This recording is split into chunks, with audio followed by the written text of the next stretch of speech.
right. Good Sunday afternoon to everyone. That's Lawrence Accountability Live on a Sunday afternoon. We're here to discuss a little bit of ruckus that's going on here in town. And we've got with us an expert in ruckus. That's Jen Woolsey, who was the former homeless programs coordinator here in town. And we've also got an open letter that's been written by the advocates here in town regarding the plans by the city to sweep camps. Amtrak camp in North Lawrence will be, Jen, is this the second camp that we've had swept in the last 2 years? I actually identify it as the third, though New Beginnings and North Lawrence were in the same proximity. They were being identified by the city as two different camps. So I would state that it's the third, but yeah, second or third. Okay. And the big problem that we've had with this is that when they come in and do these sweeps, there's really not the things in place and housing plans in place and advocacy in place to try to help these things move along down the road. The biggest issue that I've had with this is that it's mainly been done to appease a business community who just doesn't want to see homelessness in the downtown area. That's been my take on it. Most definitely. Yeah. Go ahead, Jen.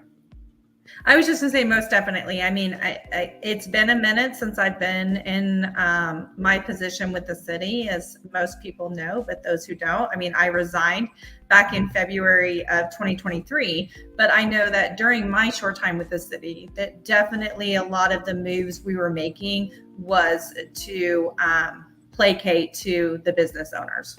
Mm-hmm. So I can't see that changing very much. Right. And now what the city is wanting to do is they're wanting the voters here to pass another 50-cent sales tax to help them fund these plans that they've had for homeless programs in Lawrence. And the reality is there's no amount of money in my mind, and we've talked about this, Jen, that there's not an amount of money that's going to correct the problems that we're seeing. And some of the things that they have promised us have not come to fruition. We were supposed to have data available to us and reporting available to us to show us the success.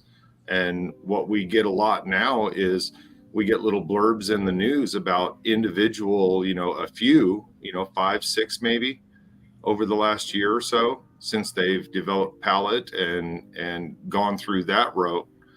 But in talking with that, we're not seeing these large successes, but we're also not seeing data that goes along with it. I want to just jump right into this letter that we've got prepared now. That these are the non-affiliated advocate group, which I'm a part of. Jen is kind of our outsourced advisor. Where are you at right now? You're out west somewhere, right? Yeah. This week I'm in Las Vegas. Last week I was in St. George, Utah, and I've been in Reno and Washington. I've been everywhere. Yeah. And I got a call from you not too long ago when you were in Grants Pass, Oregon. And we even talked about the Grants Pass decision and how it was affecting the town there. But Jen has stayed connected to the community here. We developed some relationships and she stayed connected to what's happened here because, you tell them, why have you stayed so in touch with what's happened here in Lawrence? You took off and it was a bad experience for you. As far as the way you were treated by the city, but what keeps you connected here? The people that are experiencing homelessness. I mean, I still get text messages. I got a text messages just yesterday from folks who identified me as a helper, and I can't get mad at that identification. I think there's definitely worse that I've been called or named, but they're reaching out to me and they're asking for help, and they're talking about the lack of resources and not knowing what to do and feeling desperate. And even though I'm not in that community anymore, I remember what it was like and the desperation that existed, and I don't know how just to ignore that. Mm-hmm. Well, this open letter is going to be addressed to the commissioners on Tuesday as well. We're going to make sure that they hear about this. And I'm assuming that at least one or two of them might be checking in on us. But dear Lorenzi, a year has passed since the director of homeless solutions, Misty Bosch Hastings, assumed her position. Time has also elapsed since James Chisholm took over as the director of the Lawrence Community Shelter, and Pallet Village has been open for over 6 months. The city of Lawrence regularly issues press releases touting its successes. Yet those of us who work informally on the ground with the unhoused are painfully aware of the failures, and we've been very vocal about these. Failures of individuals from Camp New Beginnings at the North Lawrence Unsanctioned Camp who were promised access to housing, but it had it fall through at the last minute. We've seen situations where people are in housing and their vouchers are being pulled at the last minute. You know, these are situations where you start down the recovery path and you have the rug just pulled out from underneath of you. And I've addressed that with some people here. There was a specific individual that was almost there and was just about to have her housing taken away. And it was just a horrible situation. But the people who went to Pallet, but were subsequently exited back into street homelessness due to a variety of reasons, and people who remain on the streets. Now, when we talk about people who have been exited out of Pallet for a variety of reasons, I've been out there visiting with some of these folks and talking to them. This is from their own words. I was kind of fucked up the way I got fucking shooted out of the fucking Pallet, but that's okay. You got kicked out of Pallet? Yeah. For what? Breaking contract. What'd you do? Curfew. Curfew? Mm-hmm. What time did you come back? I did. Oh, so you just didn't come back one night? Yeah. I was going to be late, so I stayed out. And then I go back, and they're like, well, you talk to Kim. Talk to who? Kim, Kim? Who's that? the director.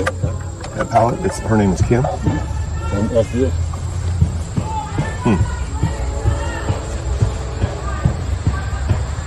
Bonnie's here. She got kicked out. Really? Phil got kicked out.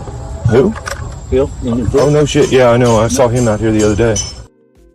You know, Jen, I'm talking to people regularly who are telling me stories about being kicked out of Pallet for some of the most mundane stuff, being late back to a curfew at 10 o'clock. That gentleman said that he told me a little bit later that the only reason he went ahead and just stayed out was because being late is no different than staying out. They're still going to come down on you. And I mean, these are adults. Are we putting a 10 o'clock curfew for our own needs or theirs?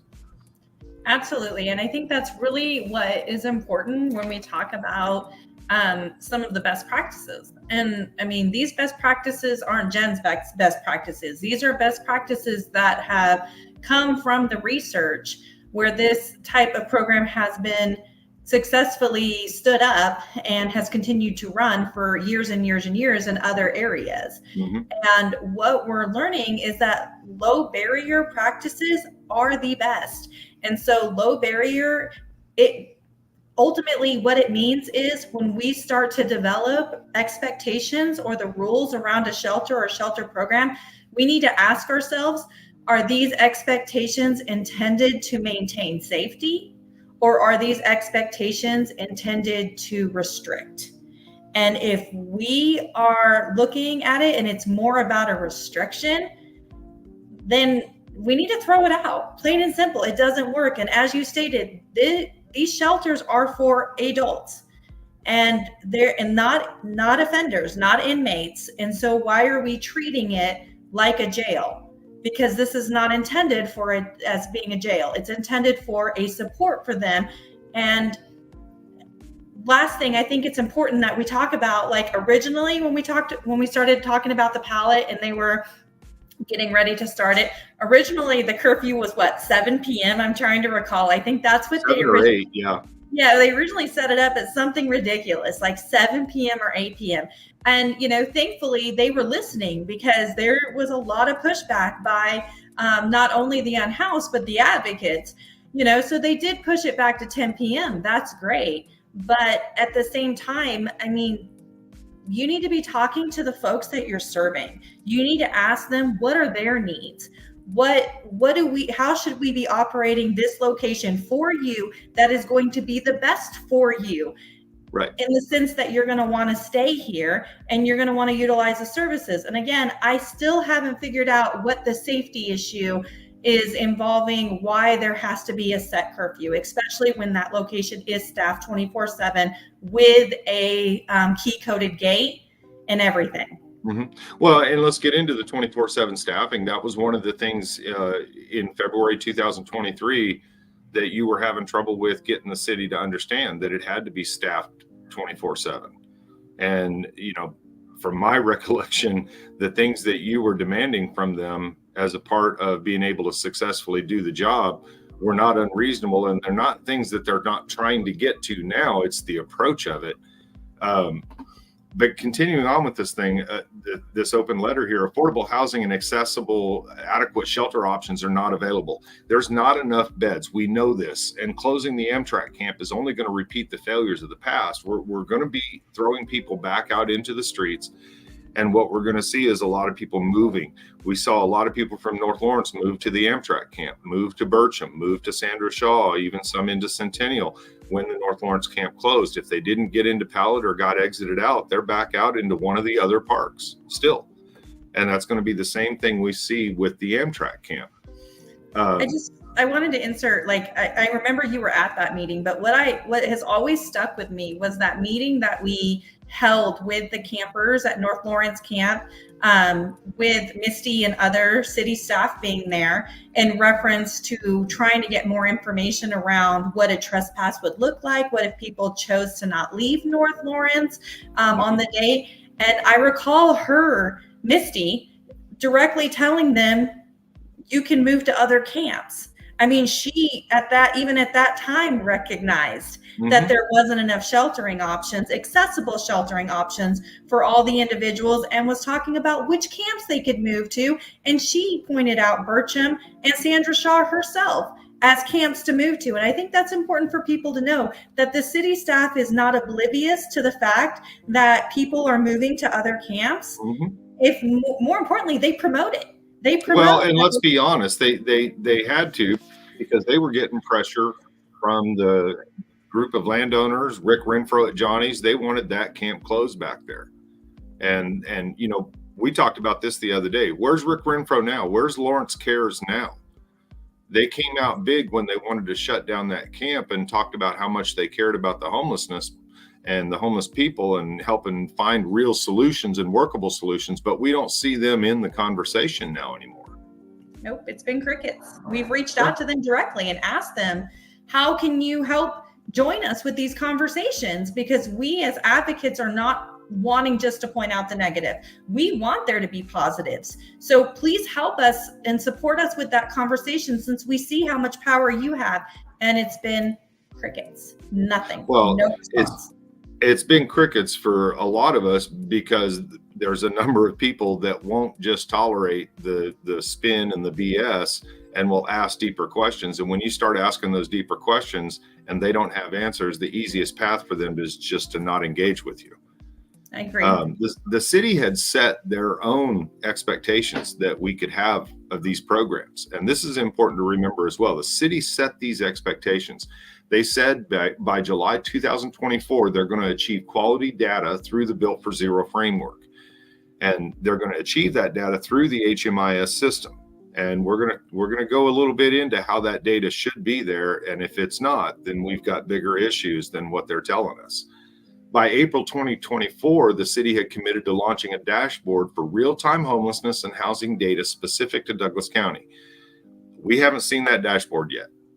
That's April 24, and we are now in September, and we still don't have that dashboard. And the city is now going to move to close another camp, and we still don't have that data. And that's what this is all about. The city is supposed to be compiling data that can be used in tracking exactly how we're doing with these programs, how the people that are going through the programs are doing, where the successes are, where the failures are. And it's going to give you a roadmap to be able to make some adjustments locally to make sure that the program's continuing to work. The county and the city reported in the past that they were actively utilizing HMIS, the Homeless Management Information System, which is a requirement for all communities receiving funding from the Housing and Urban Development. And that HUD money is on the line as well in this situation, because if they're not able to provide that kind of back data to HUD, but again, they keep coming to us wanting us to contribute more and more tax money. My point and my feeling is if they have to give that data to HUD and to get that money, then why can't they give it to us to get our money? Is that not fair? Absolutely. It definitely is. And if you look at the way that it is broken down, it's important to provide this data and accurate data to HUD, because it is through this data that HUD determines what the need is, and again, determines what your successes are. And so when HUD is handing out money, which of course we all know is very limited, nobody is doubting the fact that there's a limitation of money and resources available. But when HUD is handing out money to all the different communities throughout the United States who are asking for it, they are looking at that number and they are trying to give you money based upon the need that you stated. Mm-hmm. And at this point, we do receive HUD money, or I do say Douglas County does receive HUD money, but it is nowhere close to the amount of money that the city of Lawrence provides, primarily to different organizations, which would be your top two is going to be Bert Nash, and then also Lawrence Community Shelter. Well, let me ask you this, as somebody who's in this field, if this reporting was 100% the way it's supposed to be, would there be more HUD money on the table for us? Potentially. It's hard to determine. I mean, a lot of that comes down to, the political climate and how much money HUD has set aside to be able to give communities. But the idea is ultimately how they evaluate how much they give a community is entirely around looking at the need of each community and trying to separate that money based upon that need as effectively as possible to meet the need. Excuse me. So we can't say that if we approach this data from the right way, there's a possibility that the taxpayers ourselves, we may not need this half-cent sales tax. We might not need these other things if we approach this data truly from the appropriate way and compile it. These are basic questions. And these are the questions that have been in a document that's being prepared for city leaders as well, so that they'll know that these questions should be able to be answered through the HMIS system. And how many of campers have been transitioned into shelter? How many have transitioned into housing? These numbers are important. You have to know these things. How many remain at the Pallet Village or LCS? They can probably throw that number up just because they know how many's there. Mm-hmm. How many have transitioned into shelter or have since been exited or returned to street homelessness? These are important questions that they're going to need to get answers to define what success actually is, instead of just saying, well, we have these two individuals here or this person over here.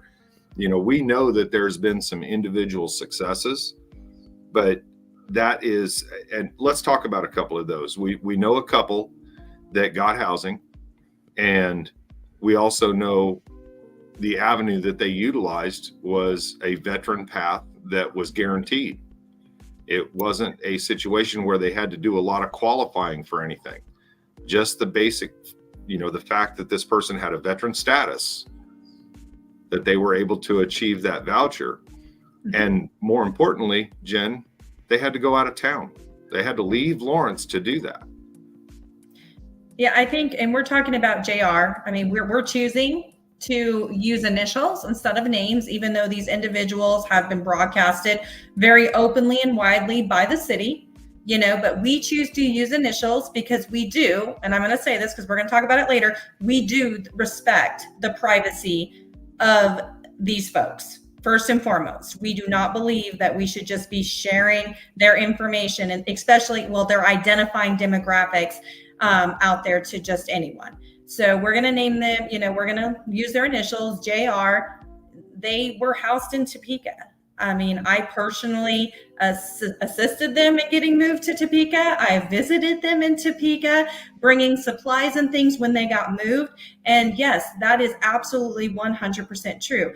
If they were trying to access housing in Lawrence right now with the veteran voucher, and again, there's a technical name to it, but we'll just for this podcast or this video for the veterans voucher, they would if they were waiting on housing in Lawrence, they probably still would be living at the Pallet, because that is one of the primary issues, is that there is not housing available in Lawrence, affordable housing for those coming out of homelessness or for those that need additional support.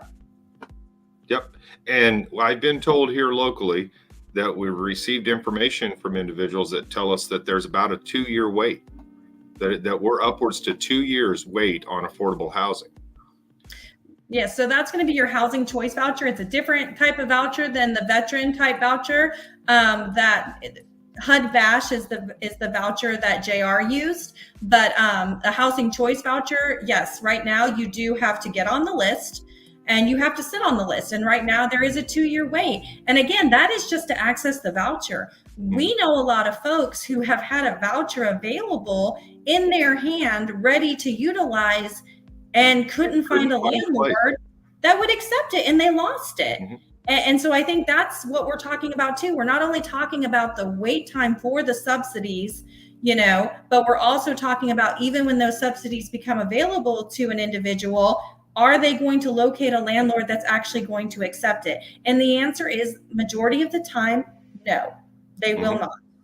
Unfortunately. And that creates a lot of resistance to the services when they come out there, is that they've already tried, been refused, or been put through the ringer, and then they start backing out of it. And I had some comments from individuals out there about resistance to the services. And what is it that makes them not want to do that? It's a multitude of different things. I mean, there's probably many reasons, but as far as them saying, we're going to either help you get housed, we'll get you into a shelter, or we're going to send you back to your original home communities. It's like, where's home? Where's your original community? I was born and raised Portland, Oregon, moved to San Antonio, Texas when I was 15, and when I was 30, I moved up here. So it's just like, you're going to send me back to Portland, or you send me back to San Antonio, Texas, or? See, they don't have those answers. And he's talking about there may be housing here or shelter here. And see, they lump those two together. And it's important to always separate those, because housing is not shelter and shelter is not housing. Absolutely. That's just simple the way. And too many people confuse it that if you're in a shelter, well, you're housed. That's not how it is. And I challenge anybody who's in a house right now to go spend a few days at the shelter and see if they compare the two together. So, well, even I think we hear, and unfortunately we hear from city staff all the time too, which is just mind-boggling to me, because they are supposed to be the subject matter experts. I mean, they're the ones spending our money or approving to spend our money on these programs. How many times have we heard them refer to the pallet village as housing? Mm-hmm. That is not housing. That is non-congregate shelter. That is not housing, and that is not a viable long-term solution to homelessness. It meets the immediate need, and that's all it needs to be viewed as. Right. Now, this is where it gets down to the people out there, guys. And we want to challenge you, all of you, us advocates, we want to challenge y'all to ask yourself, why is this city not sharing these reports? If the city's having as much success as they claim, why can't they run these reports and show us the success and show us and see where our money's going? Because they're coming to us and they're wanting us to pay another 50-cent sales tax, but we still don't know what's happened with the other 50 cent that we already are paying, right? And we keep another aspect about the financial aspects about this is LCS used to do a lot more fundraising. And what we're seeing now is a lot less fundraising activity on behalf of LCS and through their partners and things like that. And we're seeing more reliance on city money and your money, but we're not seeing data showing us the successes and showing us the results. And we should demand the city commissioners release the data to the public of the successes and the failures, because the failures are going to help us identify what needs to change, what needs to correct, what we can do a little better. And that's input that I would challenge that even HUD needs, because they're always trying to adjust their programs to make them work a little better or make them work a little efficiently, I would hope. But we need to be able to hold the government accountable for how they're spending our money. And this isn't that hard, Jen. There's contact information at the bottom of this thing for your city commissioners, and that contact is also at the City of Lawrence page. But when we talk about this data, and I had to ask you some questions about this, because I wasn't sure exactly how these things work, but obviously you are. Let me pull this up here because the data is really not that difficult to get to. And it's through a system. Am I right here when I call it Clarity? Yep. So their homeless management information system is it's an overall like system, but again, Clarity is the provider. So like any other thing, kind of like your cell phone, you can have a cell phone service, but you may be using AT&T, you may be using Verizon, T-Mobile. So that's what it is. So HMIS is an overall service kind of. It is a system, but it's a service. But of course, you can choose who's providing you that system. Okay. And so Clarity, Bitcoin, which it's weird to use that name, but that's actually who is the provider of the Douglas County Homeless Management Information System. Mm-hmm. So everything that's been highlighted in here, explain the highlights, Jen. Okay, scroll back up, sorry.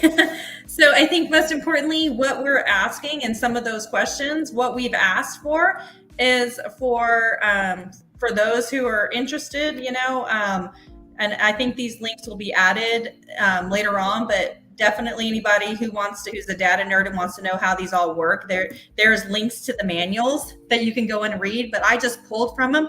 But most importantly, it teaches providers who are using the system how to enroll a client into a program. So a program is going to be the LCS. LCS is night by night is a program. LCS is 90 day is a program. The Pallet Village is identified as a program.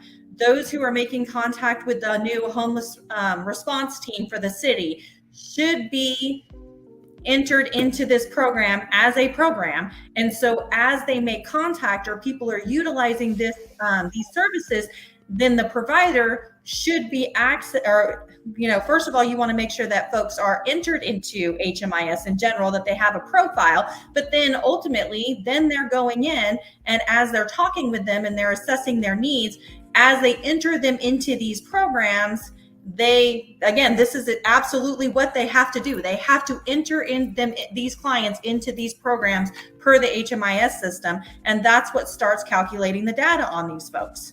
Mm-hmm. And that's something that all the different service providers that these people are working with, because I know that they have a case manager with this place and a case manager with this place and another one that does this. And all those people should be able to come together and get into that same data about this person in the HMIS system in their private aspects, their private case management aspects, be able to get in there and monitor how this person is progressing through all those programs, correct?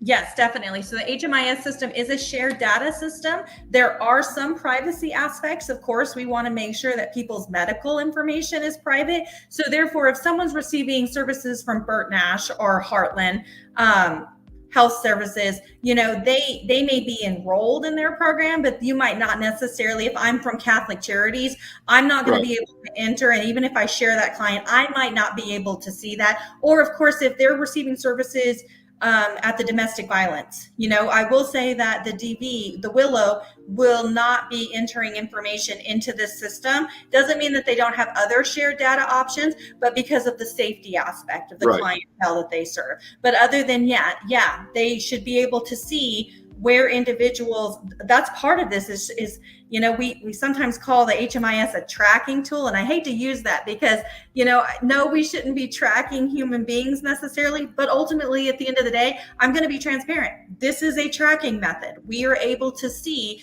with a very transient population, and I don't like the word transient, but I'm using it in this context. With a very transient population, we're able to follow them because we know that this is a group of folks that are, naturally sometimes getting displaced. And so that's what all this is. It talks about the project start date. So it's interesting because you will see the project and the program are interchangeable. So that wording, it's the same thing. So a project is a program is a project. It just determines on HUD identifies them as projects.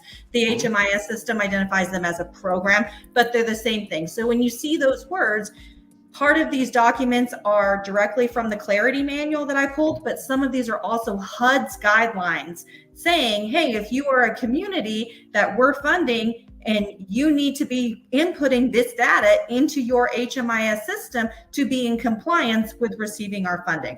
So again, it talks everyone who they're touching in services should be entered into this program, or should be entered into the HMIS system, and also showing entered into whatever programs they are receiving services for. So and while places like the Willow and Burton Ash and things, they have things that are going to be not so much out there where all the providers can access things like what housing voucher somebody is utilizing, what other programs they've had in the past, is what other vouchers, or what their next step in the housing program is, or what in the process. The other providers are going to be able to see that and be able to create more of a joined effort. Because one of the things that I've discovered here, just talking to the different people and working with different case managers from different agencies, they don't know each other. Mm-hmm. And they don't know what each other are doing. If I talk to so-and-so at Catholic Charities, I can't depend on the fact that she should know that her client is also a client of so-and-so, and is also a client of so-and-so, and is also going through this. I mean, these things, they should at least have that basic understanding of where their client is in these processes. And I'm afraid if they're not using the HMIS system, that would explain why they don't. And I question whether they're using it properly. Well, absolutely. And also, I mean, again, we're talking about a population who is living in hypervigilance at all times. I mean, even with me just traveling the way that I've been traveling the last 2 months, unless I have an appointment or a scheduled event, sometimes you could look at me and ask me what day of the week it is, and I have to ponder. I have to think about it. I have to pull up my phone. It's so easy to lose track when you're living in this kind of type of environment. And so sometimes we talk about the unhoused may not be the most reliable historians around their services. And that's not because they're withholding information or because they're not taking accountability for their services. It may just be as simple as, yeah, I met with someone from Catholic Charities, and I think I meet with them, I met with them 2 months ago, I think it was, and I think we were doing this. But that is another major component of why the system is in place. Again, kind of tracking to help support, gather that information so that you are building those wraparound approach services that the city continues to claim that they're doing it. And if they're doing it, just show us the data. That's all we're asking. Man, yeah, I tell you what, if I have to hear wrap around much more and not see any wrapping going on, I'm going to lose my mind. Now, we talk about this from the aspect of the behind the scenes and the private data that gets put in: name, address, phone number, contact information, medical history, things like that. But let's real quick, let's take a step back and let's pull up this thing you sent me that talks about what the reports are that are actually going to be able to be viewed. Now, this is going to be a little difficult to see, but these are the public facing reports that can be generated through this thing, through the HMIS system, to give basic statistical understanding of where the population is moving through and how the different programs are affecting this population. This is a silent video, Jen. I'll just let you kind of narrate what we're seeing here. Yeah, so, and this is just some examples of some of the reports that can be pulled to show, this is a way for you to showcase to your community. But what's most importantly is it talks about how many people are in the set programs, how many currently are, how many have exited those programs, where was the destination that they exited to? Because I think that's super important. When you are enrolling folks into this program, you have to report where they came from at the time you enrolled them, but you also, when you're exiting them from a program, you also have to report where they're going to. And I want to talk about, and this is, like I said, this is a silent video, but this is important because this shows you, if you look through this again, if you'll play it one more time, I want people to just kind of, again, put your readers on or squint your eyes. You will notice that this is a public facing report, as noted, or different levels of reports. There is absolutely no actual private identifiers of a individual client on any of these reports. which means that HMIS definitely recognizes the importance of privacy.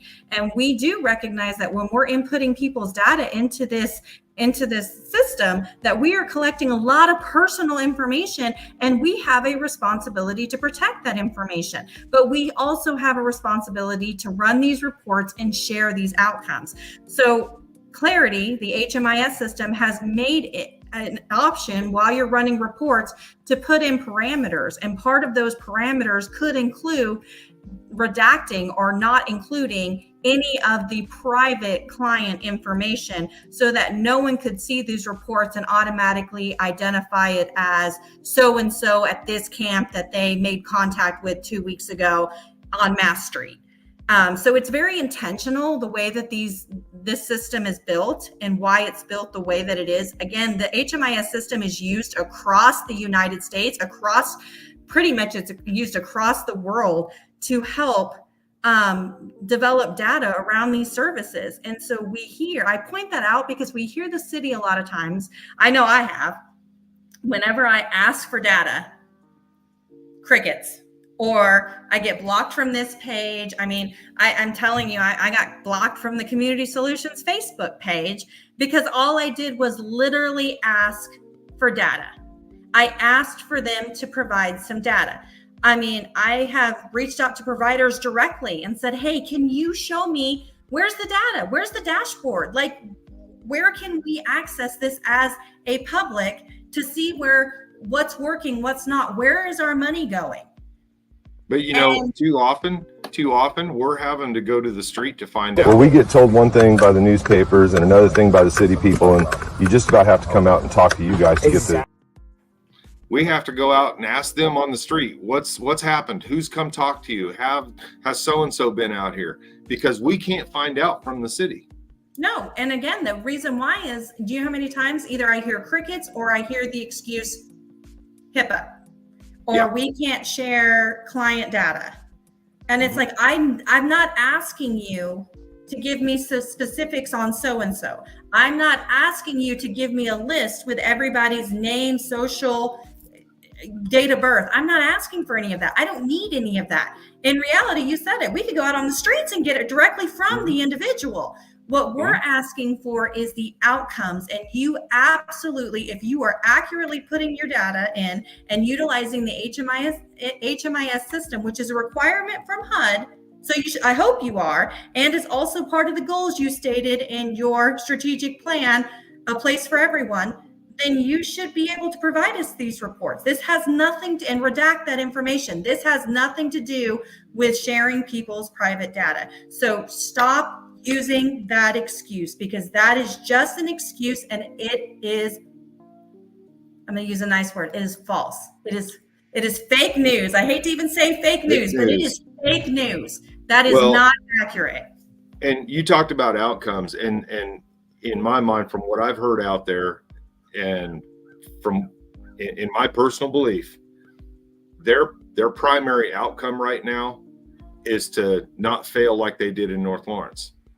And the people out there know this. They know this. Here you go. It's hard for people in this environment, and especially since Palette, aka Tin City 1.0, is now Palette 2.0. It's their big thing not to have drugs, not to have like all these things that were such big issues that they're so focused on. Like they're sitting out there like it's 3 a.m. and we're all conversating, and the guy's just walking by like, just making sure you guys aren't doing nothing bad, just gonna patrol it. It's not about sitting there and hounding them.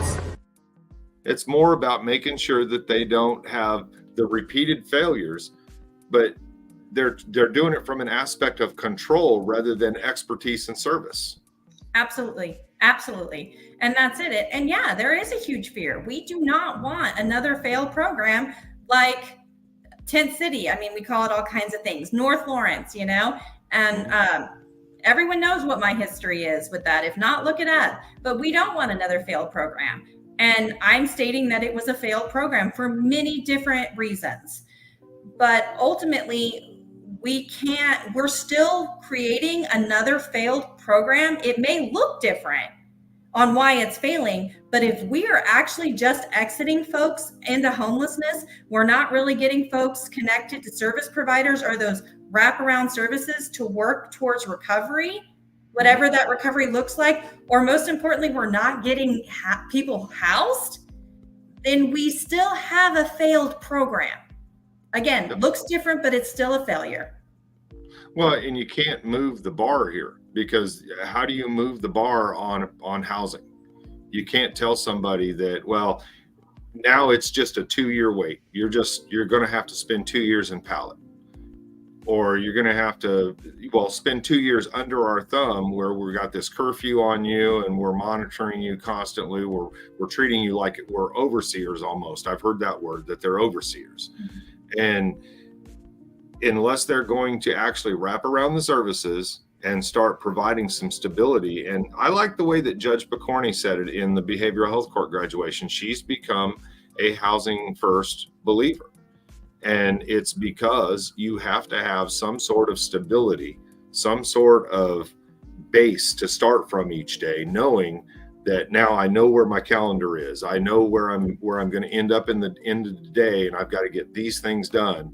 And I've got it organized. And you can do that when you have an environment conducive to that. But if you're out living on the street from hour to hour, worried about who's going to steal from you, who's going to attack you, what's going to happen, that's not stability. That's not the kind of stability that Housing First really does provide. And it provides the basic roots of being able to start integrating back into society, because you're not going to integrate back into society from a camp.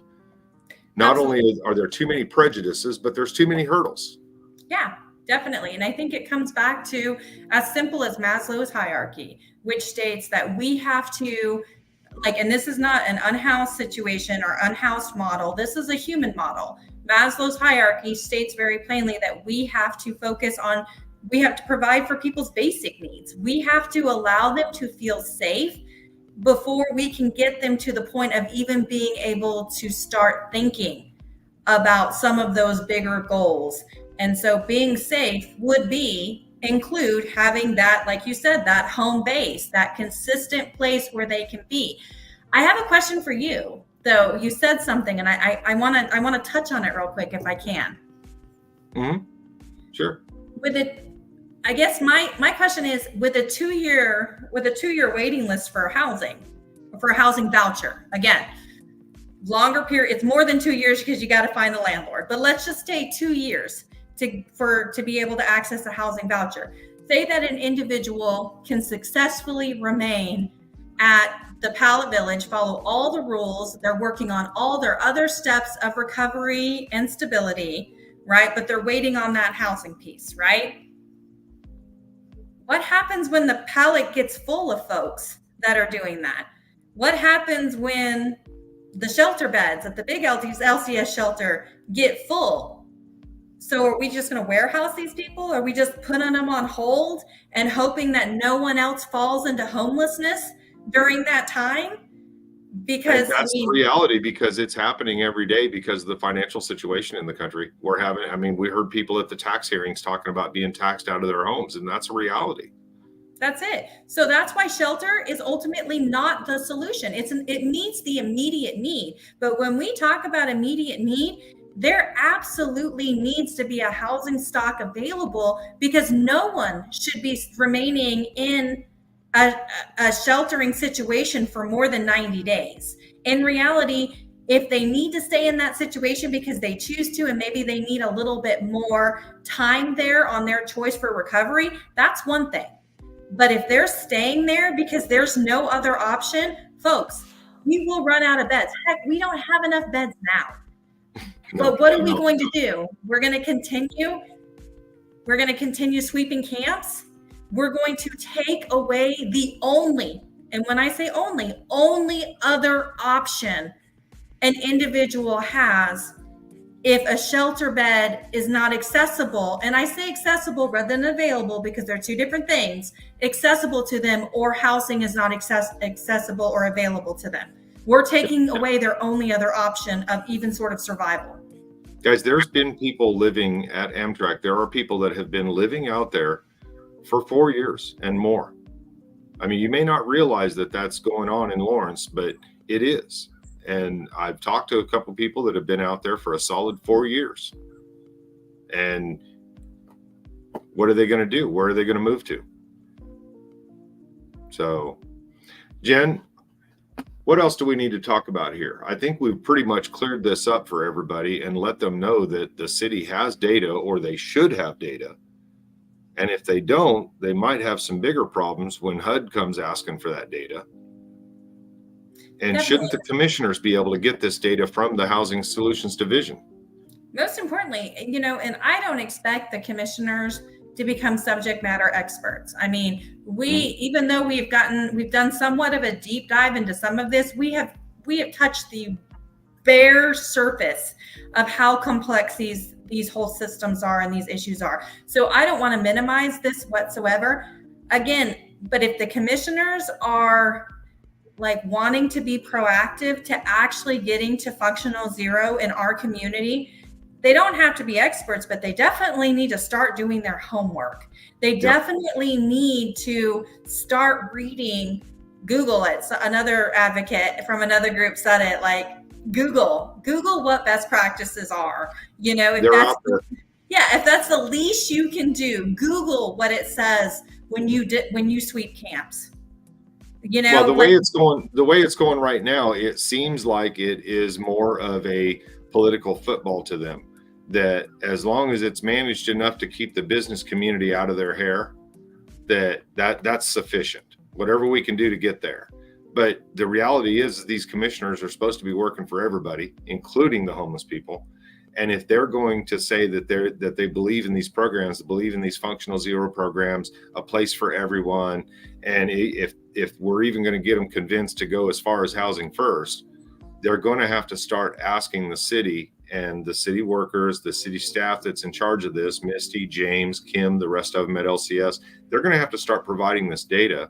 And more than that, I'm going to challenge that this is a big part of the reason why we have a nonprofit gap here. In the fact that the city is hoarding the data and they don't let it out unless you're their friend. If you toe the city's line, you're going to get plenty of stuff from them. They'll help you out all you want if you'll toe their line and make sure that the Journal World story comes out the right way. But anybody who has questions about this, and I'm telling you that these nonprofits do have questions, because I've talked to their people that are on the ground, and they're just as uninformed about some of this stuff, about some of the stuff that the city's doing as we are. And that can't be. Ideally, in my mind, and correct me if I'm wrong, Jen, this really isn't a space for government. This is a space for the nonprofits and for the charitable organizations, the churches, the places that have traditionally handled these things.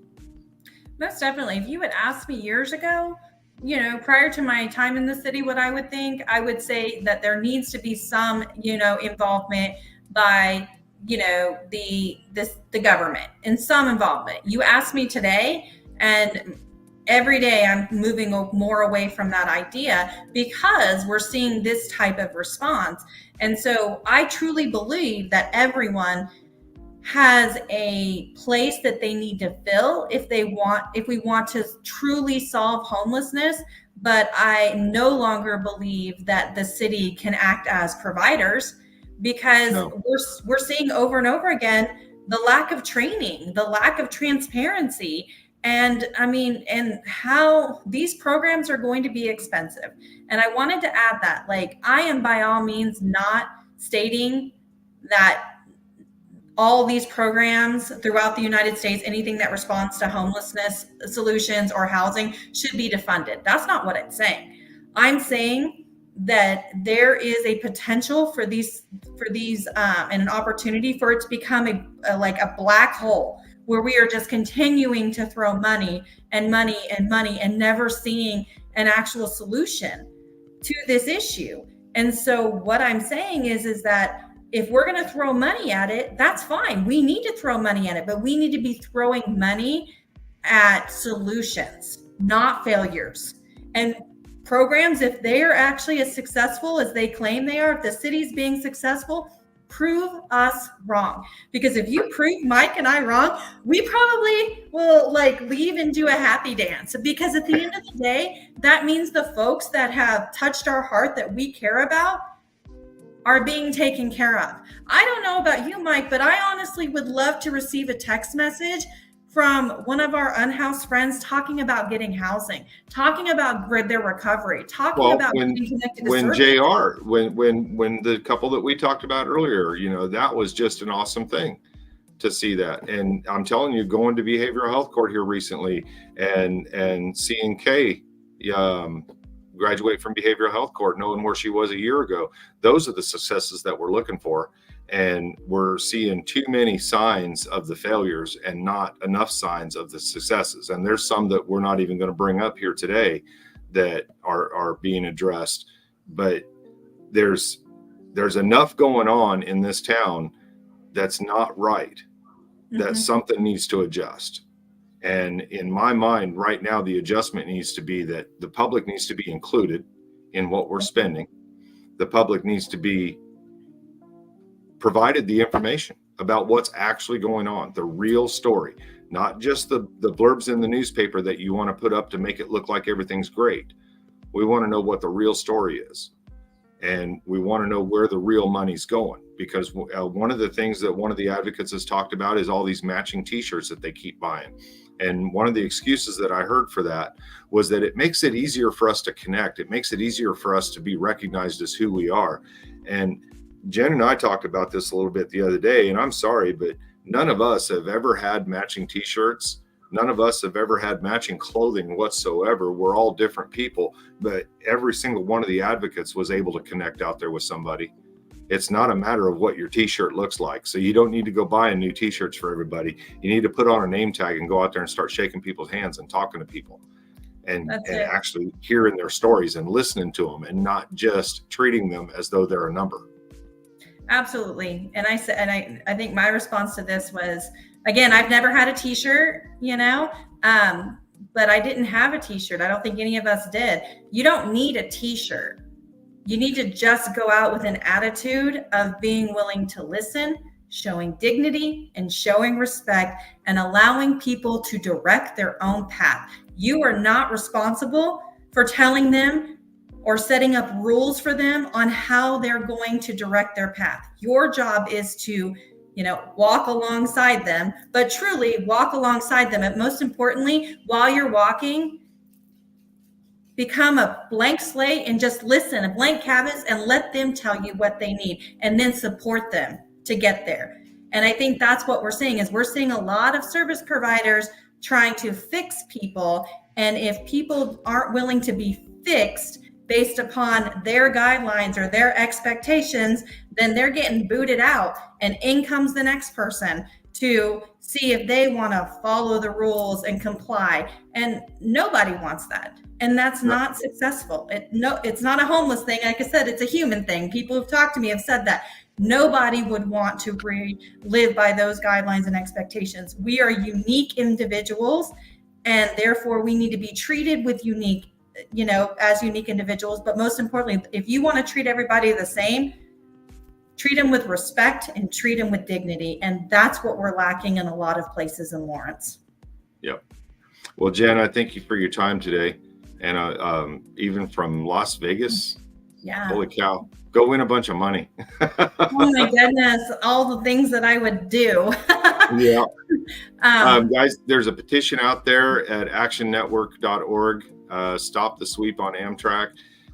The signing of this petition is, we've got to slow the city down and get them to start the right processes instead of just going after the end result that the business community wants. That's really what this is all about. Let's do it the right way. I had an old boss one time that said, win the right way. They can never take it away from you. And that's exactly what would happen. So. And I want to say that I think the Lawrence community cares. Okay. And I think that everybody who's watching this cares. And I think that what we're seeing right now in Lawrence is a lot of frustration because we want to know what our money's going to. Mm-hmm. And if the city is being successful, show us the data. That's all we're asking. Show us the data and we will turn around and be your biggest fan. But if you cannot show us the data with the successes, then we beg the city commission to take a step back, relook at this and ask themselves, is this really the space that we need to be in, or is there better options? So again, just show us the data. That's all we're asking for. Show us the data. All right, thanks, Jen. Stand by. I'm gonna go ahead and cut this down, guys. Thanks for tuning in today, and pass this around in Lawrence. Let other people hear it. There is data out there that they have to be able to show us. I was kind of fucked up the way I got fucking shooted out of the fucking pallet, but that's okay. You got kicked out of pallet? Yeah. For what? Breaking contract. What'd you do? Curfew. Curfew? Mm-hmm. What time did you come back? I did. Oh, so you just didn't come back one night? Yeah. I was going to be late, so I stayed around. And then I go back, and they're like, well, you talk to Kim. Talk to who? Kim, Kim? Who's that? the director. That pallet? Her name is Kim? Mm-hmm. And that's it.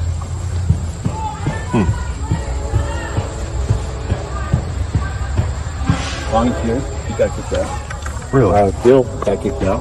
Who? Phil. Oh, no shit. Yeah, I know. I saw him out here.